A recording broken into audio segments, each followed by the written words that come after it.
Think of it like a video filter, but instead of seeing the effect on a digital photo of you, the effect appears on the mirror reflection of your face. After some experimentation, I had a proof of concept, evidence that my project was feasible for what I called the Aspire mirror. Like most engineers I know, once I overcame this first technical challenge, I immediately dove into the next one. The mirror worked so long as I remained perfectly still, but to heighten the illusion, I wanted to get the image to follow my face when I moved.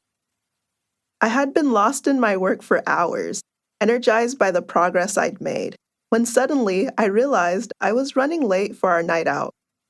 Phase 2 of the Aspire mirror would have to wait. Apparently, a night out designed by MIT women was broken into phases. The first phase was snacks and beautification. The second phase was partying in downtown Boston. As I got ready to rush over to Cindy's apartment, I tried to recall if the invite had asked guests to bring anything. I remembered the call to bring party clothes, and there was something about masks. That made sense, I thought. It was Halloween after all. I settled on my outfit for the night. A hot pink blazer, black dress pants, and a white costume mask I bought for the occasion. When I got to her apartment, Cindy came to the door and gave me a warm hug. "So glad you made it. Why are you carrying a mask?" "I thought the invitation told us to bring Halloween masks." She broke out into a grin. "I meant beauty masks, but don't worry, I have enough for everyone. I grabbed so many from my last trip to Korea." Chuckling at my mistake, I joined the other ladies in the makeshift relaxation space. Soft pillows, manicure sets, and ambient lighting accented my fellow revelers, who were reclining with beauty masks seeping into their faces. The mask didn't fit my facial features, but at least I was out of the lab. The next day, rejuvenated from my night with the girls, I bounded back to my office and switched on the fluorescent lights. This was one of the best parts of being a coder and an artist, the thrill of being in the middle of creating something delightful. It's like the anticipation of eating freshly baked bread after its aroma fills the room.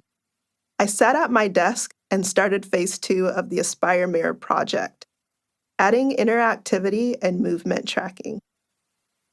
Because I wanted the digital filter to follow my face, I needed to set up a webcam and face tracking software so that the mirror could see me. The webcam was easy. The face tracking software was a struggle. Like many coders, I do not build everything from scratch.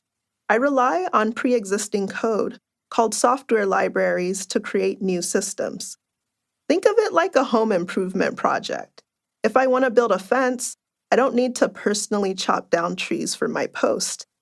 I can go to the hardware store and buy prefabricated items, like pre-cut planks of wood that fit my vision. Software libraries are lines of code written by other coders, like prefabricated building blocks, and they can be downloaded online by almost anyone. For my Aspire Mirror, I tracked down an open-source face tracking library for the project and integrated it into my code. But even when I was looking straight into the camera, the system could not detect my face. That's okay, I thought to myself. Failure was part of the process. The next question was, could the system detect any face?